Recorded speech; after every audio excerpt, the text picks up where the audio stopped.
Bien, ce matin, un grand plaisir encore d'ouvrir la parole de Dieu. On est rendu à cette étape-là après des chants. Puis des chants qu'on va voir aussi qui vont très bien avec le sujet qu'on va continuer ce matin. Puis encore merci pour ça. Puis avant de débuter, prions. Bon Père céleste, merci de ta parole, Seigneur. Ta parole qui est la vérité, celle sur laquelle on peut appuyer notre confiance à 100%, Seigneur. Puis Seigneur, quand il y a des choses qu'on ne comprend pas bien, que toi tu nous les montres, que toi tu nous guides dans tout ça, Seigneur. Nous garder du mensonge et de l'erreur, puis nous garder dans tes voies, Seigneur. Fait que accompagne-nous ce matin, dirige que ton Esprit Saint nous parle, nous convainc. Ton Esprit Saint, Seigneur, qui nous a laissé lui-même ses paroles. Merci, Seigneur. C'est en toi qu'on se confie. Seigneur Jésus-Christ, Maître et Sauveur. Amen. La semaine dernière, le chapitre 16, on a vu les trois presque derniers versets. Il nous en reste un à voir ce matin du chapitre 16. La semaine dernière, au chapitre 16, trois versets tellement essentiels dans l'Évangile de Jésus-Christ, qui fait partie de l'Évangile, de ce que Jésus a enseigné, puis ce que Jésus voulait qu'on comprenne. Prendre sa croix, porter sa croix, un sujet essentiel pour le chrétien si on veut être ses disciples, si on veut être ses enfants, si on veut lui appartenir, de l'imiter, le suivre dans tout ce qu'il nous dit, dans tout où il va nous amener nos vies, d'avoir confiance. La vie, est-ce que je suis prêt à perdre ma vie temporaire ici pour gagner la vie éternelle? Ou si, au contraire, je veux tellement garder ma vie ici, puis perdre la vie éternelle comme Jésus nous a enseigné. Ton âme, quel est le prix de ton âme? Parce que Jésus y fait référence à notre âme. Perdre ton âme pour gagner ta vie ici. Puis Jésus nous a reconfirmé, comme il confirme à plein d'endroits, qu'il va rendre à chacun selon ses œuvres, les bonnes ou les mauvaises.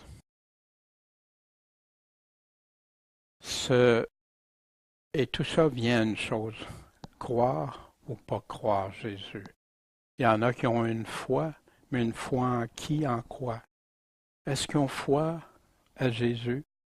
Est-ce qu'ils ont foi aux paroles que Jésus, dur pour nous d'accepter au départ, surtout quand on a reçu un évangile découpé qui n'inclut pas toutes les paroles de Jésus? Ça n'en fait partie. Mais notre chair au début, elle ne veut pas ça. Mais on va voir ce matin un exemple concret. On va prendre un temps pour ça. C'est rare, je fais ça, mais pour vraiment une application à qu'est-ce que c'est, prendre sa croix, suivre, prêt à tout, puis connaître la valeur de son âme à des chrétiens.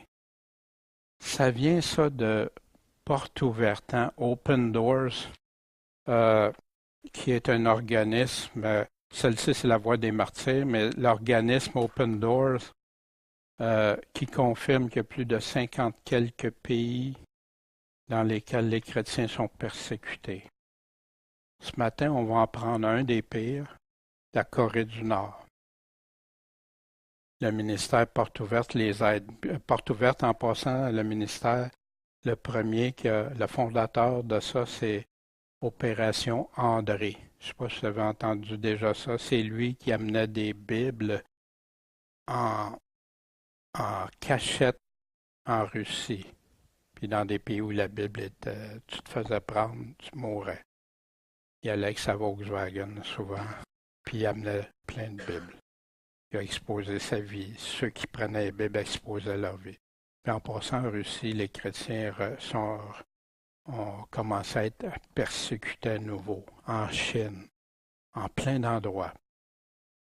Voici ce que un Nord-Coréen, qui est maintenant en Corée du Sud, Lee Joo-chan, se souvient d'avoir vu ses parents lire un livre secret le soir. Faites attention, il y en a aussi qui viennent de certains pays qui livrent des livres secrets, mais c'est pas c'est pas la Bible. On parle ici de la Bible, la parole de Dieu.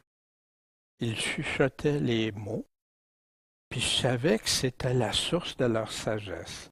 Je savais aussi que si jamais j'en parlais à quelqu'un, notre famille serait retranchée, il y arriverait quelque chose de grave à notre famille. 30 ans plus tard, Lee découvrait finalement le secret de la foi de sa famille. Il est maintenant pasteur en Corée du Sud. Il est infiniment reconnaissant pour ses parents qui ont courageusement risqué leur vie pour croire et suivre Jésus-Christ. Les parents de Lee ne sont pas les seuls à être déterminés. Aujourd'hui, cet homme-là qui est devenu pasteur, ses parents, vous pensez qu'il n'a pas été un bon exemple, qu'ils n'ont pas porté leur croix dans toutes les difficultés. On va avoir des difficultés. Quel genre de difficultés ils ont vécu? Ça peut surprendre, mais malgré la menace d'être emprisonné et de mourir, il y a environ 300 000 chrétiens, selon les gens sur le terrain là-bas en secret, là, qui, en Corée du Nord, qui trouvent une façon d'adorer et de suivre Jésus. Tout comme l'Église du début qui se rencontrait dans les catacombes parce qu'ils étaient recherchés par les autorités, traqués par les autorités, puis exposaient leur vie. À cause des grandes difficultés puis de l'oppression qu'ils ont à faire face, ces chrétiens cherchent souvent Dieu, intensément, et risquent leur vie pour adorer Jésus, tout comme l'Église du début, qui écrivait avec leurs pieds sur le sol. Vous vous souvenez? Ils écrivaient avec leurs pieds un poisson ou des symboles, une croix, pour voir si l'autre était chrétien. Ils ne savaient jamais. Puis quand ils se rencontraient des chrétiens, wow, c'était la joie. Imaginez que vous ne pouvez pas parler à personne de ce que vous croyez sans mettre votre vie en danger, votre famille en danger, vos enfants, votre mari, votre épouse. C'était un symbole de leur foi, puis ça leur permettait des rencontres dans les catacombes. Mais il y a aussi, secrètement, plusieurs autres formes en Corée du Nord de communautés chrétiennes. Une rencontre à l'improviste, c'est une des façons. Regardez comment ils peuvent, c'est quoi, leur culte ensemble, s'ils se rencontrent deux, comme ça, à l'extérieur. Tu vois quelqu'un à l'extérieur, tu sais qu'il s'agit d'un frère. Alors vous vous regardez un et l'autre. C'est tout ce que tu peux faire. C'est là toute ta rencontre fraternelle entière. Tu le sais qu'il est chrétien, il sait que tu es chrétien. Mais il y a des gens autour que tu peux même pas. Wow! Et si je parle de Jésus, je vais faire rire de moi. Petit contraste, hein? Les assemblées dans les maisons, oui, il y a des assemblées dans des maisons, comme au tout début de l'Église. Typiquement, ce genre d'église est tenu par une famille qui ont un ou quelques enfants. Il faut que ça soit limité. Tu peux pas, ceux qui ont plusieurs ne peuvent pas parce que c'est déjà tellement petit. La maison familiale est rarement, sinon jamais idéale pour des réunions. Habituellement, il y a une chambre et un petit salon dans cette maison-là, dans leur maison en Corée du Nord. Même quand un groupe réussit à s'entasser, ils doivent demeurer vigilants et ne pas faire de bruit. Les murs sont très minces et les voisins peuvent les entendre.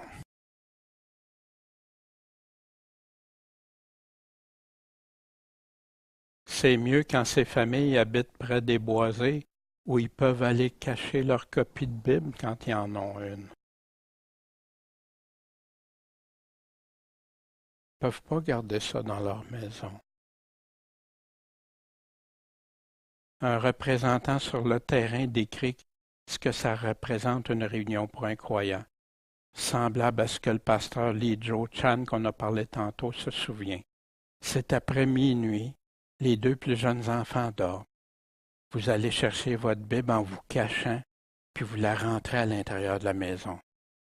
Les rideaux sont bien fermés, et très très doucement vous lisez la Bible à votre femme, puis votre fils de 16 ans auquel vous lui avez récemment partagé l'Évangile. Il est maintenant assez âgé pour ne pas vous trahir accidentellement.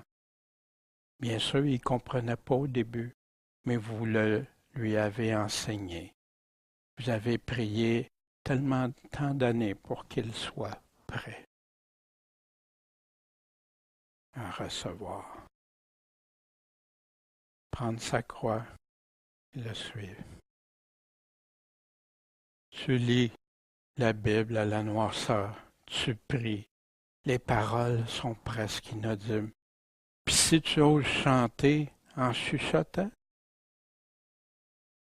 juste quand tu te sens téméraire, tu le fais. Chuchoter. On aime ça quand on chante au Seigneur, hein, s'exprimer librement.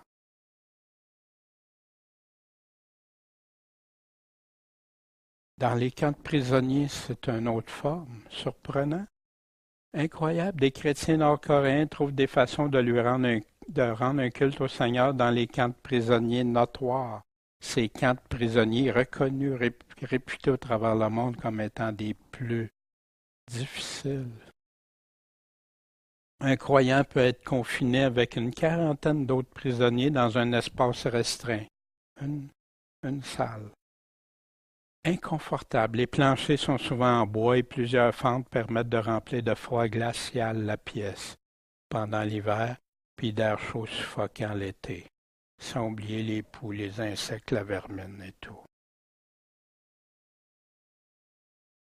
Mais un représentant sur le terrain dit: il y a souvent un ou une chrétienne brave qui partage l'Évangile avec les autres et prie, sachant qu'il ou elle sera puni pour ça. Pas peut-être, tu vas avoir des conséquences.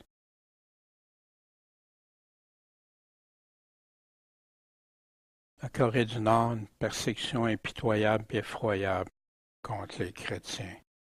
Pour ça qu'il fait partie de la plus haute, des pays les plus difficiles.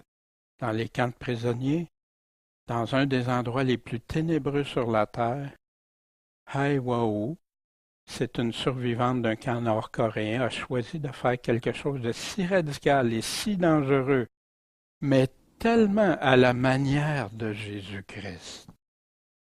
Dans la prison, Dieu lui a donné un cœur pour parler de Jésus aux autres prisonnières. Alors, juste au milieu d'un camp nord-coréen, des disciples se formaient secrètement. Qu'est-ce que ça vous fait quand je vous partage ça?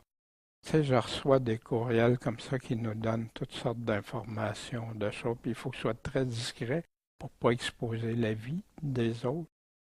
Mais c'est leur réalité, c'est leur croix quotidienne.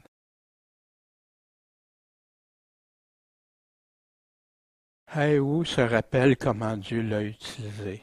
Les passages bibliques que je me rappelais, tellement important de mémoriser la parole de Dieu, donnait de l'espoir aux autres. Elle voyait aussi l'Esprit du Seigneur agir en moi. Je ressortais des autres prisonnières. Pourquoi? Parce que je les aidais. Parfois en partageant mon riz avec les malades. Parfois en lavant leurs vêtements ou faisant des choses pour eux autres. Contrairement aux autres prisonniers, hein? Ça ressortait comme une lumière, ça. Dieu m'a utilisé pour conduire 5 personnes à la fois. Les églises aiment bien dire, ah, j'ai tant de milliers ou centaines ou de milliers de personnes. 5 personnes, Dieu m'a utilisé pour les amener à la foi. J'ai tenté de leur enseigner les choses que je connaissais à propos de Jésus. Je n'avais pas accès à une Bible dans le camp. Mais les dimanches et à Noël, nous nous rencontrions en dehors de la vue des gardes. Habituellement, c'était dans les toilettes. Il y en a que ça serait un scandale, hein? Je me ferais rentrer dans une église qui n'est pas spick and span pour aller louer le Seigneur. Les catacombes à côté des morts, des cadavres. Nous tenions un court service, un culte pas trop long. Je leur montrais les versets de la Bible et les chants que je connaissais. Nous chantions presque inaudiblement afin qu'on ne nous entende pas. Pensez à ça tous les matins qu'on peut chanter ensemble. Dans ces 3 types de réunions, notre représentant sur le terrain nous confirme qu'il y a des personnes qui risquent leur vie pour distribuer de l'aide et du soutien pour puis à l'intérieur de la Corée du Nord. Vous vous souvenez aussi quand on avait vu la distribution de la Bible, il envoyait ça parfois par des ballons qui arrivaient puis qui télécommandaient puis qui laissaient tomber les Bibles proches de la frontière nord-coréenne pour que des gens aient des Bibles. Dieu nous a appelés à accomplir cette œuvre. Les chrétiens du Nord-Coréen sont beaucoup plus dédiés que nous. Dans un sens, ils sont spirituellement plus forts que nous le sommes. Il y a tant de héros inconnus en Corée du Nord. Et quand on va arriver devant le Seigneur, là, on va découvrir des frères et des sœurs qui sont les vrais héros, les vrais de vrais.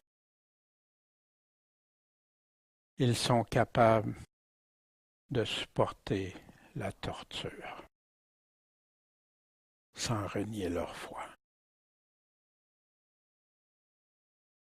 Si on transpose ça dans actuellement notre pays ou d'autres pays où tout semble, hein, liberté et tout, qu'est-ce qui arriverait? Les chrétiens qui se font dire, gâté, tu suis le Seigneur, c'est merveilleux, c'est beau, ton bonheur, puis tout sur la terre. Si vous voulez, on peut prendre un temps de prière. C'est quelques idées, là, ça ne veut pas dire. Puis je vais le laisser dans le PowerPoint pour que ceux qui vont l'écouter sur Internet ou sur DVD, qui puissent des fois avoir des points de référence, des fois pour nous aider à prier. Mais si vous avez d'autres choses à cœur, de grâce, faites-le pour eux. Père, on veut intercéder pour nos frères et sœurs en Corée du Nord.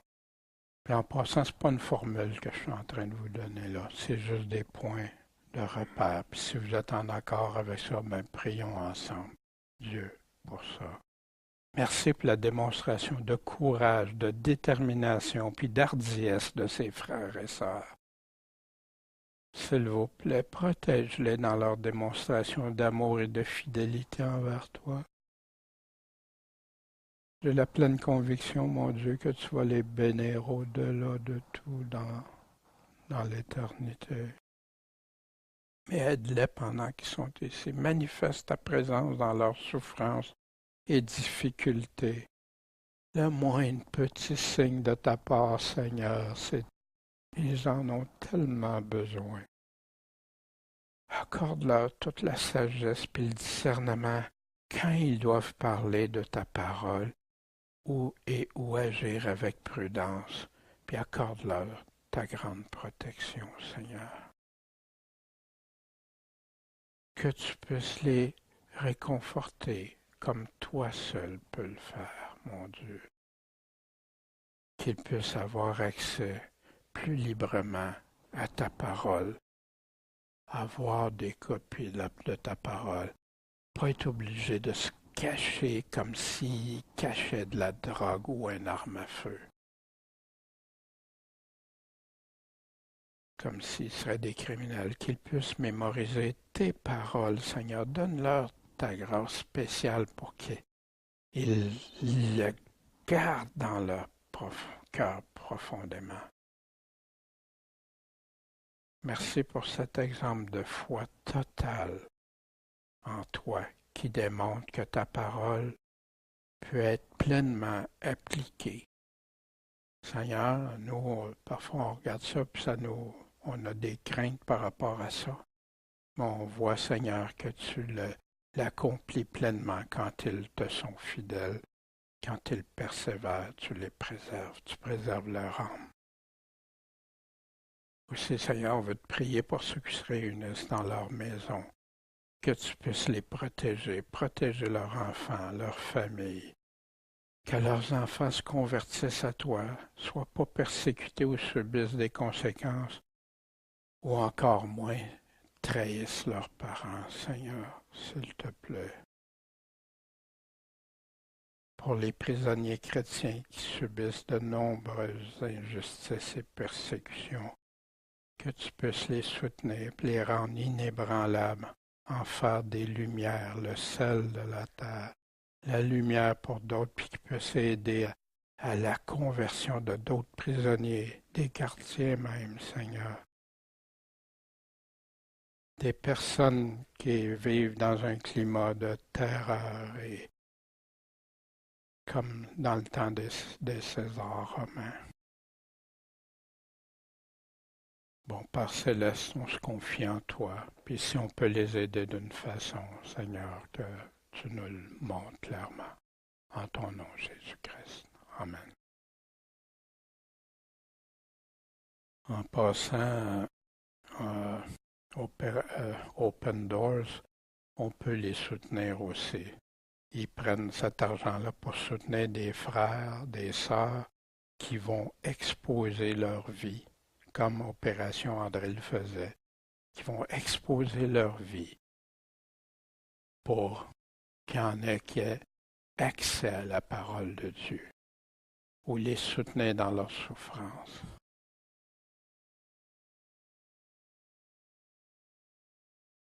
Puis, voyez-vous, tantôt, c'est pour ça que j'avais demandé qu'on chante le chant Ne crains rien, je t'aime. On se souviendra de ce qu'ils vivent, puis le relire dans ce contexte-là. Vous allez voir que ça peut nous parler différemment. Et nous voici maintenant à la fin du chapitre 16, le dernier verset que j'avais gardé. Je vous dis en vérité qu'il y en a quelques-uns de ceux qui sont ici présents, qui ne mourront pas qu'ils n'aient vu le règne,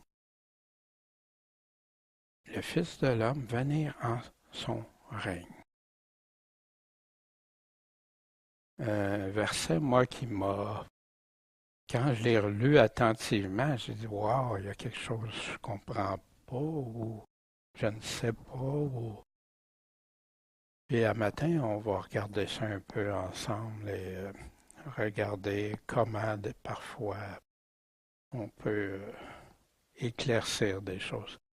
Il leur dit aussi, je vous dis en vérité, qu'il y en a quelques-uns de ceux qui sont ici présents qui ne mourront pas, qu'ils n'aient vu le royaume de Dieu. Fait que venir en son règne, voir le royaume de Dieu, venir avec puissance, c'est la même chose, c'est synonyme. Là. Il n'y a pas, parce qu'il y en a qui parlaient de règne, le royaume c'est séparé, le roi c'est séparé, non un roi, régner un royaume, un sans l'autre, ça ne marche pas.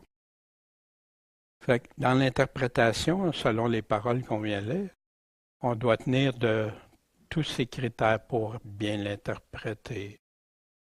Et il dit que ça ne sera pas tout le monde, juste quelques-uns. Ils vont être présents. Puis il dit, ceux qui sont ici présents, moi c'est là la difficulté qui m'a frappé, puis je vais vous partager pourquoi. En vie, ils vont être en vie vivants pour voir le roi, le règne, le royaume de Dieu venir avec puissance. Et il rajoute aussi dans Marc, on va le voir dans quelques instants, avec les anges. Une des interprétations, or, quand le Fils de l'homme viendra environné de sa gloire et accompagné de tous les saints anges, Alors il s'assiera sur le trône de sa gloire. Ça, c'est quand Jésus, au retour, l'avènement de Jésus-Christ. Puis certains seraient encore en vie jusqu'au retour de Jésus, le Christ, et à son retour et à son règne sur la terre. Fait que ça, c'est une des interprétations littérales de ce que Jésus a dit. Ils vont être encore vivants, ils vont être là quand je vais revenir dans ma gloire et tout ça. Fait que c'est une des possibilités. Et en passant, quand je vais vous présenter les interprétations, pour moi, j'ai une, comment je dirais ça, une opinion qui est basée sur ce que j'ai lu dans la parole, mais je ne suis pas là pour vous dire, mais croyez exactement ceci ou cela, je vous les présente, puis je vais vous montrer des fois, puis qu'on ne peut pas partir nécessairement avec une affaire, puis commencer à bâtir plein de choses dessus. Mais si on est sensible à Dieu, on va écouter ce que Dieu va nous dire. Fait que ça, c'est une des propositions, hein, que Jésus va être là. Les apôtres qui étaient avec Jésus vont être encore là quand il va revenir. Une autre interprétation, bien, voici ce que Jésus nous dit. Ceux qui croient en lui ne mourront jamais. Ah, c'est intéressant. Dans Jean 8, 51, en vérité, je vous le dis, que si quelqu'un fait quoi? Garde ma parole, qui garde ce que je dis, il ne verra jamais la mort. Ben, il y en a plein qui sont morts des chrétiens. Mais qu'est-ce qu'il veut nous dire? Comme quand il dit, si tu préfères ta vie ici, mais il parle de la vie éternelle ici. Il parle de cette vie. Si on continue le verset, les Juifs lui disent, nous ne connaissons maintenant que tu es un démon. Abraham est mort, les prophètes aussi. Et tu dis, si quelqu'un garde ma parole, il verra jamais la mort. Es-tu plus grand que notre père Abraham qui est mort? Les prophètes aussi sont morts. Qui tu prétends être? Jésus répondit, si je me glorifie moi-même, ma gloire n'est rien. C'est mon Père qui me glorifie. Lui dont vous dites qu'il est votre Dieu. Cependant, vous ne l'avez pas connu, mais moi je le connais. Et si je disais que je ne le connaissais pas, je serais un menteur comme vous. Mais je le connais et je garde sa parole. La même chose, Jésus ne fait pas différent. Abraham, votre père, a tressailli de joie de ce qu'il verrait mon jour. Et quoi? Il l'a vu. On sait qu'Abraham est mort. Mais il a vu le jour de Christ avant. Il s'est réjoui. Les Juifs disaient, t'as pas encore 50 ans, t'as vu Abraham. Puis c'est là que Jésus leur a dit, en vérité, je vous le dis, avant qu'Abraham fût, je suis.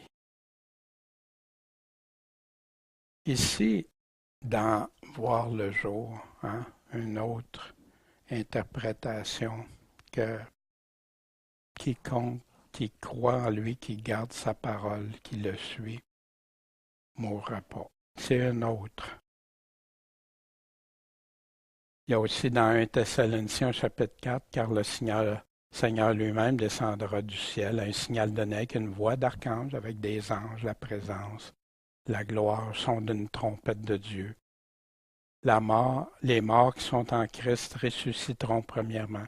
Puis tout ça, au chapitre 5, il nous dit quand ça va arriver, c'est à l'avènement de Jésus-Christ. Fait que l'avènement avec gloire, puis tout ça, on a ces informations-là aussi. Les morts qui sont en Christ ressusciteront premièrement. Ne mourront pas, ils vont ressusciter, ils sont en sommeil, la Bible nous dit. Ils dorment. Ensuite, nous les vivants qui seront restés, on va être enlevés avec eux sur des nuées à la rencontre du Seigneur. Dans les airs. Il ne parle pas du ciel, mais dans les airs. Et ainsi, nous serons toujours avec le Seigneur. Puis le Seigneur redescend. S'en vient de donner sa justice. Mais ceux qui sont avec lui vont être avec lui. Fait qu'ici, qui peut être un argument pour ceux qui ont l'opinion, ben, regarde, c'est vraiment, ils mourront pas, ils vont être en sommeil, puis Le règne, le royaume de Dieu, aussi dans l'Apocalypse, dans Révélation, chapitre 12. Puis j'entendis dans le ciel une grande voix qui me disait, maintenant sont venus le salut, la force et le règne de notre Dieu. Le règne de notre Dieu est arrivé maintenant. Et la puissance de son Christ, car l'accusateur de nos frères qui les accusait jour et nuit devant la face de notre Dieu a été précipité. Ils l'ont vaincu comment? Par le sang de l'agneau et par la parole à laquelle ils ont rendu témoignage, puis n'ont pas préféré leur vie à la mort. Ça, ce qu'il ne faut pas oublier ici, il y en a qui disent, ben Jésus a vécu Satan, fait tout est réglé avec Satan. Non, parce que ici, les disciples avaient même pas encore reçu le Saint-Esprit quand Jésus leur dit ça. Non, il a vu Satan. Pourquoi? Parce que Jésus vaincrait la mort. Jésus détruirait. C'est celui qui a les clés de la mort et du séjour des morts. Fait qu'ici, ils l'ont vaincu comment? Puis ils n'ont pas préféré leur vie à la mort. Fait que donc, un autre qui peut dire quand est-ce le règne de Dieu, quand est-ce le retour, qui va avec ce que Jésus nous donne quand on va voir Matthieu 24 et 25, à l'avènement de Jésus-Christ. Dans sa gloire, voici ce que dans Marc aussi. Prenez-y garde, voici je vous ai tout prédit. Jésus ne nous a rien caché concernant son retour, il est en train de parler de son avènement. En ces jours-là, après cette affliction, cette tribulation, le soleil sera obscurci, la lune ne donnera pas sa lumière, les étoiles du ciel tomberont, les puissances qui sont dans les cieux seront ébranlées. Et alors, à ce moment-là, on verra le Fils de l'homme venir sur les nuées avec une grande puissance puis une grande gloire.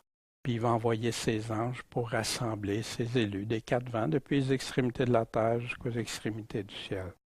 Fait qu'encore là, vous voyez le retour de Jésus dans sa gloire avec les anges, où il y a un petit problème, c'est ceux qui sont ici présents. Comprenez?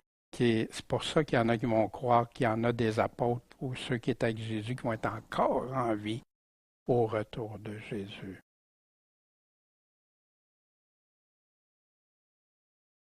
Puis on va aller voir une autre interprétation aussi. Fait que 6 jours après que Jésus leur a donné ces paroles-là, qu'il y en a qui étaient ici présents qui ne mourraient pas, Jésus a pris Pierre, Jacques, puis Jean, son frère. Il n'a pas pris tout le monde, il en a pris quelques-uns. Et les mena sur une autre montagne à l'écart. On va aller tout seul. Ici, dans Luc, il nous donne environ 8 jours après ses discours, Jésus prit avec lui Pierre, Jean et Jacques et monta sur une montagne pour prier. J'attire votre attention 6 jours après, 8 jours après. Y a-t-il une confusion dans la parole de Dieu? Qu'est-ce qui change? Qu'est-ce qui change tout? Parce qu'il y en a qui sont servis de ça pour dire, regarde, la parole de Dieu, on ne peut pas se fier totalement. Regarde, il y a des erreurs dedans. Qu'est-ce que Luc dit ici? Environ. Et Luc, si vous vous souvenez bien, dans Luc au chapitre 1, a été voir chacune des personnes concernées pour trouver, puis tout ça. Puis Luc est reconnu comme un des plus grands historiens, même par les non-chrétiens, parce qu'il y avait des faits très précis. Ici, environ 8 jours après, qu'est-ce que ça change? Il a donné une durée, mais il marque environ. S'il y aurait eu la pleine certitude, il aurait écrit 8 jours après. Non, environ 8 jours après. Voyez-vous? Donc moi, il n'y a pas de problème avec ça. Il n'y a aucun problème puis c'est comme ça à plusieurs endroits dans la parole de Dieu.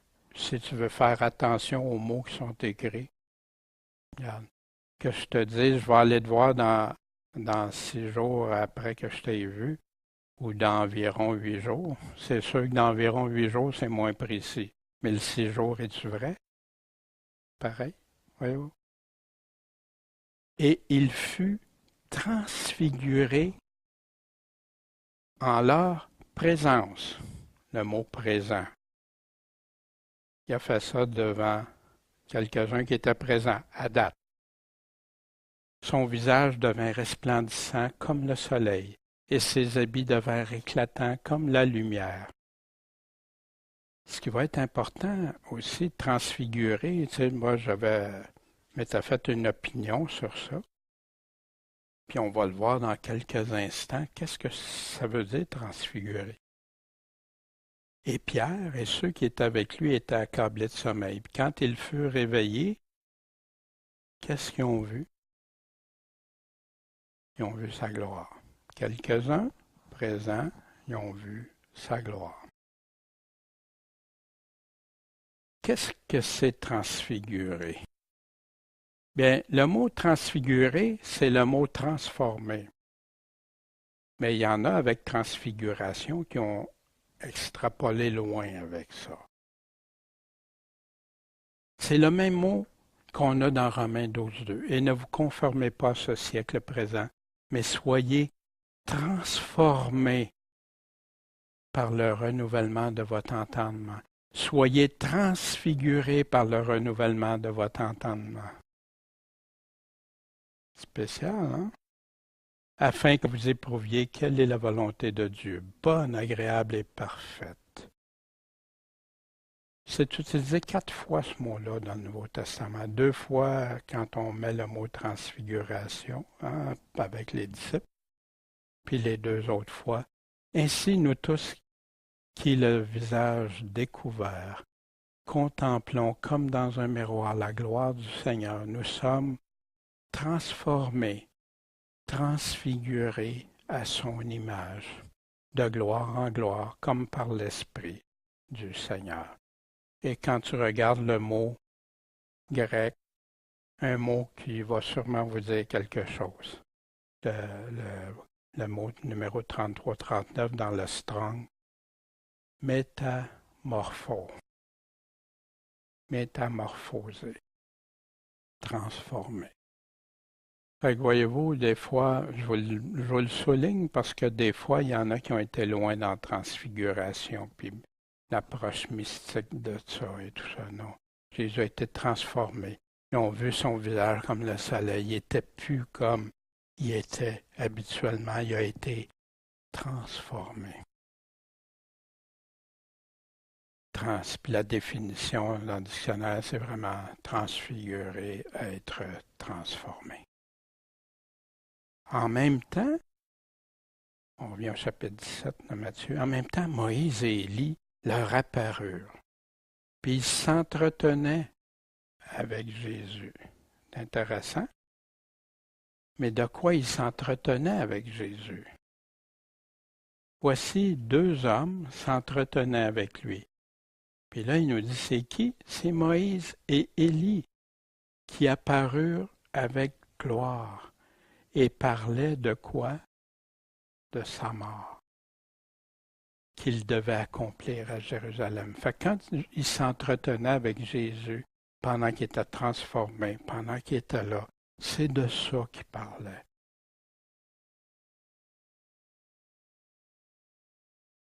Au verset 28, quelques-uns de ceux qui sont ici présents, qui ne mourront pas, qu'ils n'aient vu le Fils de l'homme venir en son règne. Ici, il parlait de sa mort. Fait que ça enlève peut-être un peu la difficulté du texte. Alors Pierre, prenant la parole, dit à Jésus, Seigneur, il est bon qu'on demeure ici. Si tu veux, faisons 3 tentes, une pour toi, une pour Moïse, puis une pour Élie. Pierre était terrorisé. C'est ce qu'on apprend ailleurs dans les textes. Comme il parlait encore, voici une nuée resplendissante les couvrit. Et voici, il vint de la nuée une voix. C'est ici, mon Fils bien-aimé en qui j'ai pris plaisir. Écoutez-le, c'est lui qu'on doit écouter. Le Père lui-même qui vient dans sa gloire confirmer qui on devait suivre, qui on devait écouter. Et les disciples, entendant cela, tombèrent le visage contre terre et furent saisis d'une très grande crainte. Moi, je me sens assez courageux habituellement. Je ne dis pas que j'ai pas de crainte, j'ai pas de choses. Mais entendre une voix comme ça, comme les apôtres, wow, je serais pas mieux, certainement pas mieux que les apôtres. Wow! Mais Jésus s'approcha, les toucha et leur dit, levez-vous, ayez pas peur, ayez pas de peur. C'est une des interprétations que je vous parlais tantôt, pour plusieurs, ça va être à la transfiguration ou la transformation de Jésus. La gloire, oui, on sait que la gloire était présente, il revenait dans sa gloire. Moïse et Élie, ça pourrait-tu être les anges? C'est une possibilité, hein, parce que même, des fois, la Bible va parler deux hommes, des fois deux anges, hein, la résurrection, un ange. C'est messager. Angelos, c'est messager. Ça peut être un messager qui descend direct de Dieu, qui, comme on a vu pour Joseph ou d'autres, comme ça peut être comme les personnes, les deux qui étaient là, près de la tombe de Jésus-Christ. La voix du Père, ben, pour plusieurs, c'est vraiment là, puis la nuée qui entourait, c'était comme la venue du royaume de, de Christ, sa confirmation. Puis, sa venue avec les saints anges. Fait il y en a qui vont aller dans cette optique-là. Puis c'est pour ça que moi, à ce jour, j'ai une opinion, mais je vous les présente. Puis ça vaut jamais la peine de partir en, en guerre avec. J'ai vu des chrétiens se diviser par rapport à ça. Non.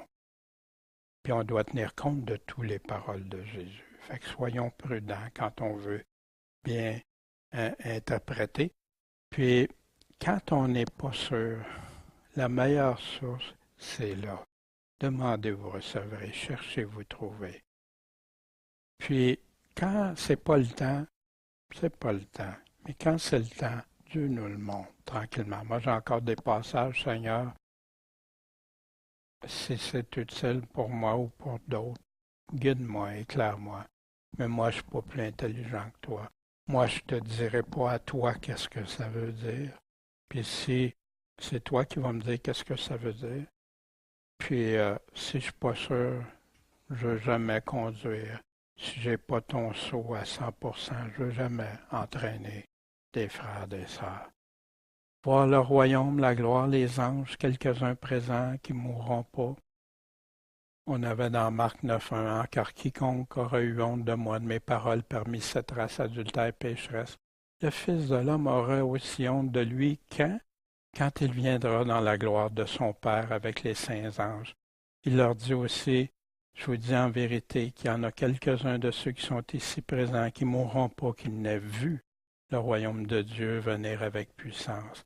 6 jours après, Jésus prit avec lui Pierre, Jacques, Jean, et les mena seuls à part sur une autre montagne. Il fut transfiguré, transformant leur présence.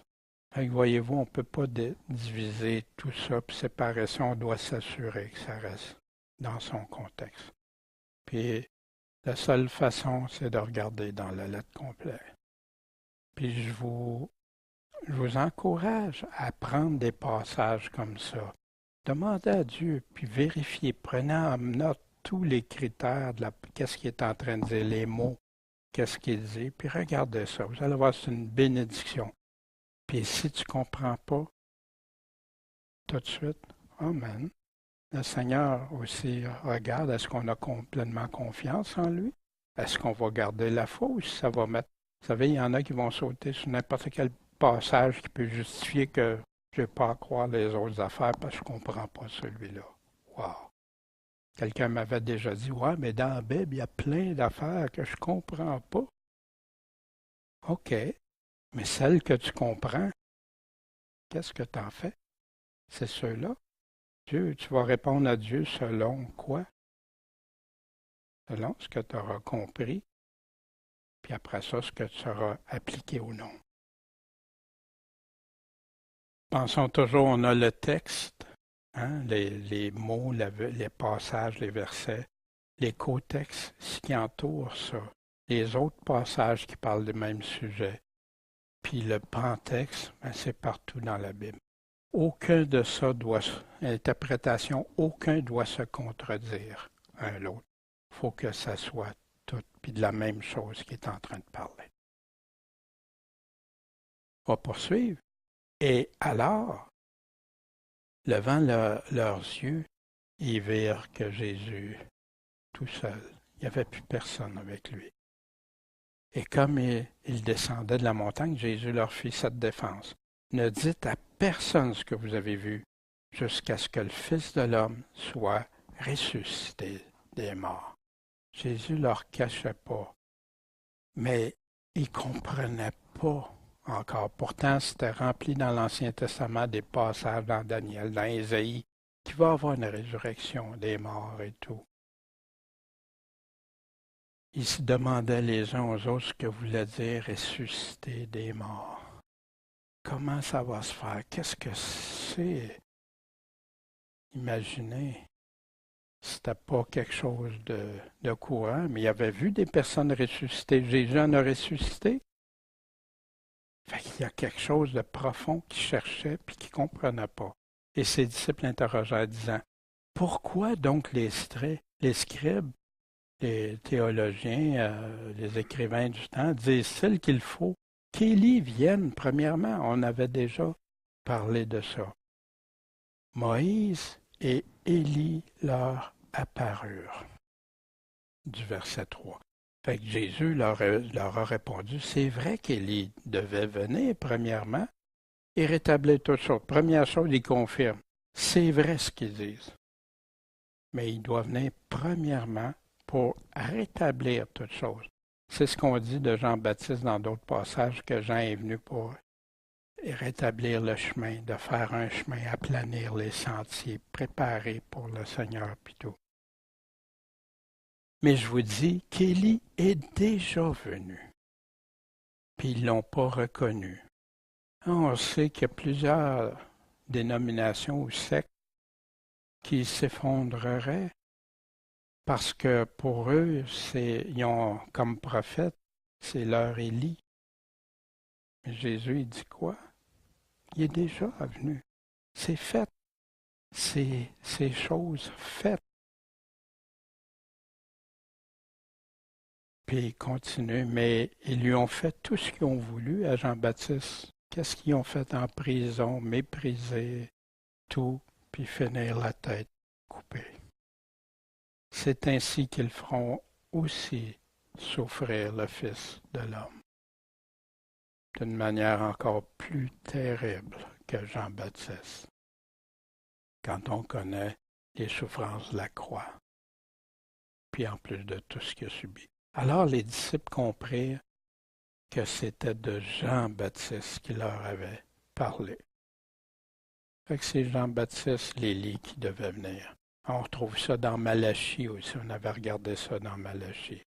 Et lorsqu'ils furent venus vers le peuple, il vint à lui un homme qui se jeta à genoux devant lui. Il dit, Seigneur, aie pitié de mon fils, car il est lunatique et fort tourmenté, et tombe souvent dans le feu et souvent dans l'eau. Ça existe encore aujourd'hui, ça? Oui, oui, beaucoup. Et de plus en plus, que les gens sont exposés à des choses qui ont des sciences occultes, même dans certaines musiques, dans certains films, qui sont exposés aux drogues, les drogues qui étaient là pour ouvrir l'esprit à des choses. Puis on voit ce que ça fait, même le monde le confirme, les psychiatres même confirment qu'il y en a parce qu'ils ont été exposés à des drogues. Mais c'est sûr qu'ils vont trouver un nom de maladie. Mais Jésus est venu guérir ça. Il est fort tourmenté. Je l'ai présenté à tes disciples, mais ils n'ont pas pu le guérir. Ils n'ont pas pu.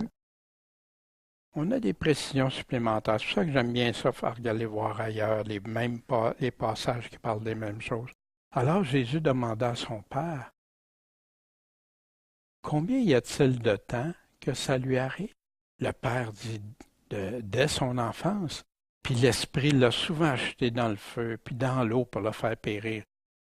Mais si tu y peux quelque chose, aide-nous, aie compassion de nous. Jésus lui dit, si tu peux croire, toutes choses sont possibles pour celui qui croit. Jésus nous répète ça. Est-ce qu'on le croit? Aussitôt le père de l'enfant s'écriant dit avec larmes, je crois, Seigneur. Mais il réalise qu'il ne croit pas suffisamment. Qu'est-ce qu'il dit? Aide-moi dans mon incrédulité. Aide-moi, Seigneur. Puis la foi est tellement importante. Hein? Sans la foi, on ne peut pas être agréable à Dieu. Cet homme-là il voyait son enfant souffrir depuis sa naissance. Imaginez le tourment pour des parents. Et Jésus répondant dit, ô race incrédule et perverse, jusqu'à quand serai-je avec vous? Ô race incrédule et perverse. À qui il parlait? Ses disciples étaient là. Puis qui était incrédule? Il y a eu le Père, bien sûr, mais les apôtres, ils n'ont pas été capables de guérir. Wow! Hein? Race incrédule, ça va, mais perverse. Parce qu'ils n'ont pas pensé selon Dieu. Ils n'ont pas pensé selon Dieu. Jusqu'à quand vous supporterai-je? Wow! Le Jésus d'amour qu'on nous présente souvent, mais Jésus était vrai, authentique, et disait les vraies choses. Jusqu'à quand il va falloir que j'endure ça de vous autres? Amenez-le-moi ici. Et Jésus reprit légèrement le démon, sévèrement le démon. Celui qui a, pas qu'il y avait, il n'y a pas juste avait, a et aura tout le temps pleine autorité sur les démons, qui sortit de cet enfant. Et dès cette heure-là, l'enfant fut guéri. Fait que ça, c'est ce qu'on a dans Matthieu. Fait que Jésus a vraiment fait les choses, puis il a parlé, puis le démon finit, il s'en va, l'enfant est guéri. Mais des précisions supplémentaires, encore on a ça dans Marc 9. Et dès qu'il vit Jésus, l'esprit l'agita avec violence. Il y en a qui disent, ah, ben oui, t'envoies, et là, ils deviennent. J'ai vu des scènes, moi, que 4 policiers pour tenter de maîtriser une personne tout petite. Puis les 4 n'en sont pas venus à bout. Impossible. Des personnes qui ont soulevé des autos, demandent-le pas de faire ça. Celui qui brisait ses chaînes, qui se faisait enchaîner. Vous capable de briser des chaînes? Surtout des chaînes dans ce temps-là, comment c'était fait, ça là? Et se roulait en écumant. On voit tout ça? Hein? Écumer, violence, tomber par terre, ça vous fait penser à quoi? Et Jésus, voyant que le peuple accourait en foule, reprit sévèrement l'esprit immonde et lui dit, esprit muet et sourd, parce il y avait un esprit muet et sourd. Il voulait, cet esprit-là ne parlait pas, puis était sourd. Même si les disciples ont dit, mais avec Jésus, ça n'a pas marché, je te l'ordonne. Moi, sors de cet enfant et ne rentre plus en lui. Et l'esprit sortait, ça est sorti en jetant un grand cri, puis en l'agitant avec violence, et l'enfant devint comme mort. De sorte que plusieurs disaient, il est mort. Mais Jésus l'a pris par la main, le fit lever, puis il s'est tenu debout. On a plus de détails dans Marc, qu'est-ce qui s'est vraiment passé. Jésus est venu pour délivrer. Jésus est venu pour guérir. Puis il guérit encore. Sauf, j'ai vu plein de scènes, là, des vidéos, des supposées guérisons, puis que les personnes deviennent pires après qu'ils étaient, puis ça a l'air de marcher, puis après ça, ils deviennent pires qu'ils étaient, ou avec une oppression si forte, ou des choses. C'est pas des guérisons de Dieu, ça, parce que quand Dieu guérit, il guérit. Puis il ne fait pas suivre ça de choses du malin. Alors les disciples vinrent en particulier à Jésus et lui dirent, pourquoi qu'on n'a pas pu chasser ce démon-là?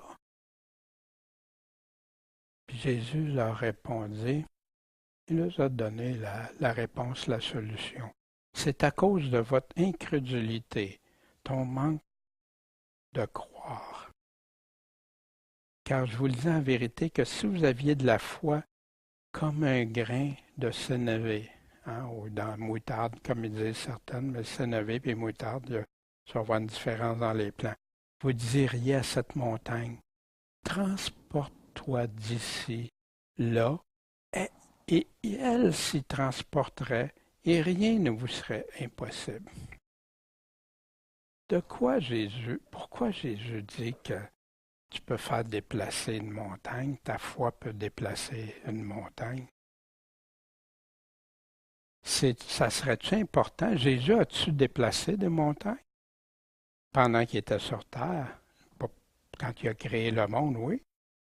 Mais pendant qu'il était sur terre, est-ce qu'il a fait ça? On peut dire, mais Jésus n'avait pas la foi, il n'a pas déplacé les montagnes. Jésus a déplacé plein de montagnes, il venait de le faire. Cette montagne, c'était comme impossible pour cet enfant-là de délivrer. C'est un exemple de montagne. C'est là qu'on prend le langage de Jésus et on confirme avec la Bible. Qu'est-ce qui veut dire ta foi qui transporte des montagnes? Les gros obstacles, trop gros pour toi, c'est impossible pour toi. Dieu peut le faire. Dieu le fait. Puis il dit que si on y demande, si on y croit à 100% qu'il y a des obstacles dans nos vies, dans celles de ceux qu'on aime, peuvent s'enlever. Si on croit. Mais il faut toujours que ce soit selon quoi? La volonté de Dieu. Pas pour satisfaire mes propres... oui, il va s'occuper de mes besoins, il cherche premièrement mon royaume et ma justice, puis le reste va suivre. Mais, cette sorte, il va plus loin, là. Il va donner une précision. Cette sorte de démon ne sort que par la prière et le jeûne. On avait déjà parlé, et le jeûne sont souvent absents dans certaines Bibles modernes, ou mis entre parenthèses. Mais si Jésus dirait, mais cette sorte de démon ne sort que par la prière, c'est pas ça que les apôtres ont fait. Mais il dit le jeûne aussi, cette sorte de démon-là, ce type de démon-là. N'oubliez pas un esprit sourd et muet ne sort que comment? Que par la prière et le jeûne. Et comme ils étaient dans la Galilée, Jésus leur dit, le Fils de l'homme doit être livré entre les mains des hommes. Il est en train de dire, de prophétiser qu'est-ce qui va arriver. Et ils le feront mourir, mais il ressuscitera le troisième jour. Puis les disciples en furent fort attristés. Imaginez votre maître, celui en qui vous avez confiance, celui que vous avez suivi depuis quelques années. Puis là, il t'annonce, ben, c'est fini, je m'en vais, je vais mourir. Mais je vais ressusciter, mais ils ne comprenaient pas encore tout. Et quand ils furent arrivés à Capernaum, ceux qui recevaient les 10 drachmes, qu'est-ce que c'est? Ben, c'est eux autres qui recevaient un impôt, hein? S'adressèrent à Pierre et lui dirent, votre maître ne paye-t-il pas les 10 drachmes? Et il dit oui. Et quand il fut entré dans la maison, Jésus a prévenu Pierre et lui dit, que t'en semble, Simon? Les rois de la terre, de qui tirent-ils des impôts ou des tributs? Est-ce de leurs enfants ou des étrangers? Et Pierre continue, ben des étrangers. Jésus lui répondit, les enfants sont donc exempts. Fait que là, il y en a qui servent de ça. Ah, tu vois, un chrétien pas obligé de payer d'impôts. Non, parce que la Bible nous dit, voyez-vous, des fois, quand tu veux interpréter quelque chose, puis voici. Mais afin que nous ne les scandalisions pas, de ne pas être une pierre d'achoppement, de ne pas devenir une chose qui peut nous décrier, puis nous accuser. Ou va-t'en à la mer, jette l'hameçon, puis tire le premier poisson qu'il se prendra. Puis quand tu lui auras ouvert la bouche, tu vas trouver un statère. Prends-le, puis donne-leur pour moi et pour toi. Ça vous est-tu arrivé dans votre vie, ça? T'arrives, puis on te réclame un gros montant ou quelque chose, tu ne l'as pas? T'as pas? Puis tout à coup, hop, il rentre une somme d'argent que tu n'as pas prévue. Ou bien non, elle vient de rentrer, comment ça m'est arrivé, j'étais tout content, puis là, je reçois l'autre. Mais Dieu a pourvu.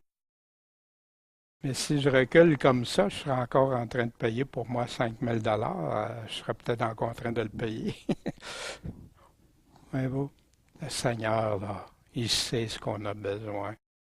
Puis il ne veut pas qu'on soit une pierre d'achoppement pour personne. Puis quand ça dépasse nos capacités, il s'en occupe. Quelques réflexions? Pries-tu pour tes frères et sœurs qui portent leur croix? Ce matin, on a vu en Corée du Nord. Participes-tu à leurs besoins quand ça t'est possible? En passant, le Seigneur ne dit pas de s'exposer quand on n'a pas, si j'ai pas assez à manger moi-même, tu sais. Non, il ne demande pas ça, selon nos capacités, selon ce qu'on peut. Crois-tu au règne de Dieu venant sur terre? Crois-tu à ça que quand il va revenir, il va établir son règne sur la terre pendant 1000 ans? Puis après ça, ça va être la nouvelle terre, la nouvelle Jérusalem. Il va venir remettre de l'ordre sur cette terre. Puis heureux ceux qui ont faim et soif de justice. Et ceux qui vont être à la première résurrection avec lui, qui auront leur vie, leur croix, prêtes à donner leur vie pour le prix de leur âme, par amour pour le Seigneur. Ils vont régner avec Christ pendant 1000 ans. Crois-tu à la puissance du Seigneur pour la délivrance des esprits malins? Moi, je peux te confirmer que je l'ai vu. Je l'ai vu, des circonstances, des situations que ça dépassait mon entendement. Mais à chaque fois que j'ai eu la foi, la confiance, Dieu a délivré. Dieu a fait les choses.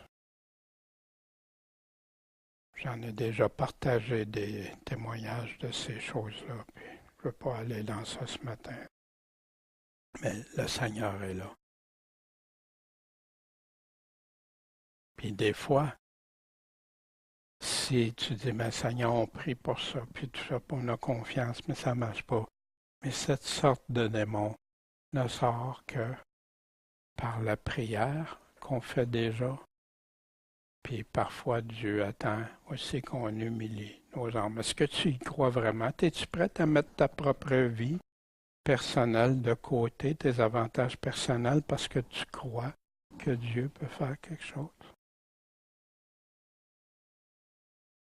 Ce matin, c'est ce que j'avais à vous partager du chapitre 17 de Matthieu. Il y a plein d'autres choses qu'on aurait pu aborder aussi ou aller plus loin dans certaines choses. Mais compte tenu du temps et tout ça, je vous encourage chaque semaine, avant le culte du dimanche, allez examiner, lire, faire attention aux paroles de Jésus, tout ça. Puis après le dimanche, j'ai entendu retourner les lire. Puis regardez attentivement. Puis on est là pour une chose, les uns les autres, se faire grandir. Puis si vous voyez des choses, comme parfois j'en ai qui me partagent des choses, ah man, je suis content de ça. Puis je suis content, moi surtout, quand les personnes veulent attentivement regarder ce que le Seigneur. Pas ce que des hommes me disent, pas ce qu'un tel a dit ou l'autre a dit, ça n'a plus vraiment d'impact. Mais ce que les paroles de Jésus, wow, lui, il a raison. Si j'ai tort en quelque part, lui il va avoir raison.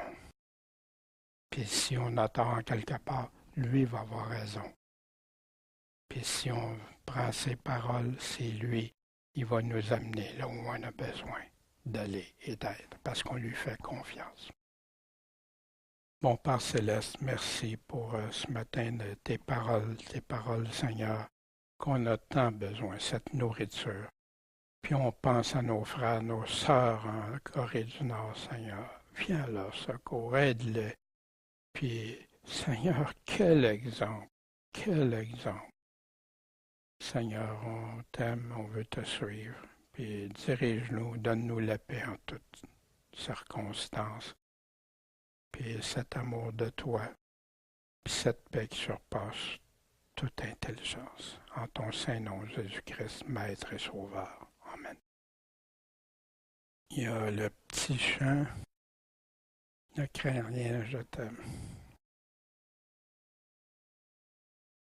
Au lieu de le chanter, on peut le lire aussi.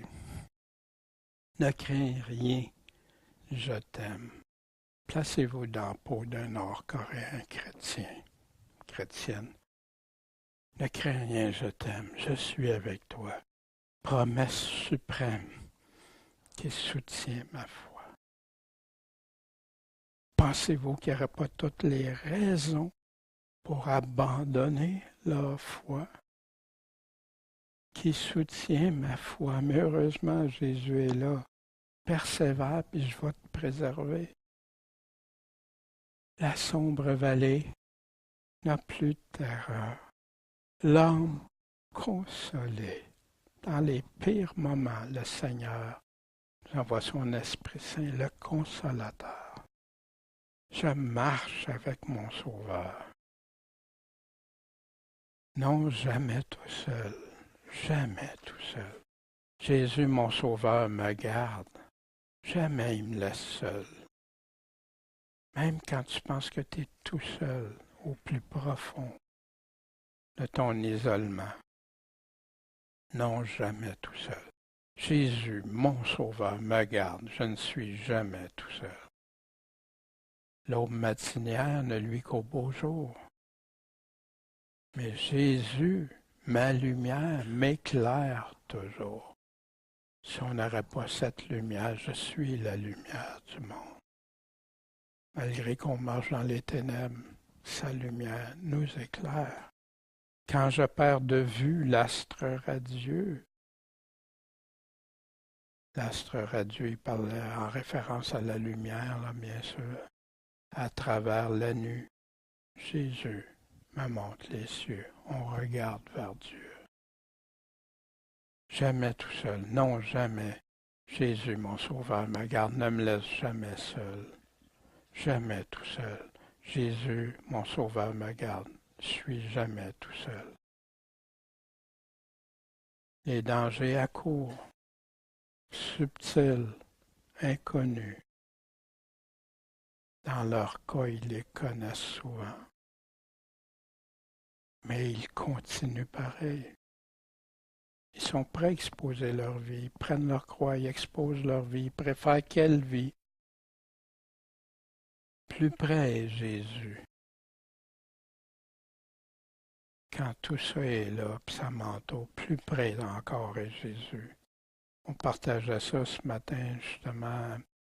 Des fois, quand on pense que ça va pas bien, ça va mal, puis tout ça, ben, Jésus, c'est là qu'il est le plus près de nous.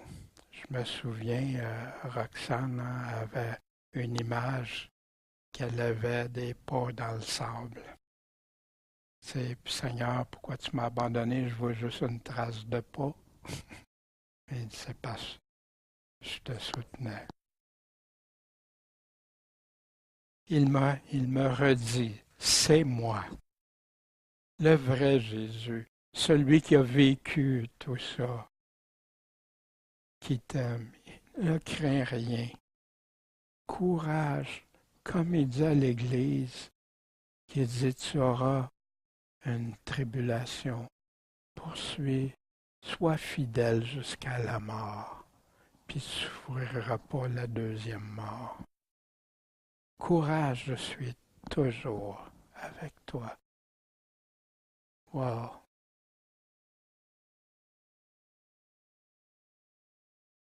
Jamais tout seul, non, jamais tout seul. Jésus, mon sauveur, me garde.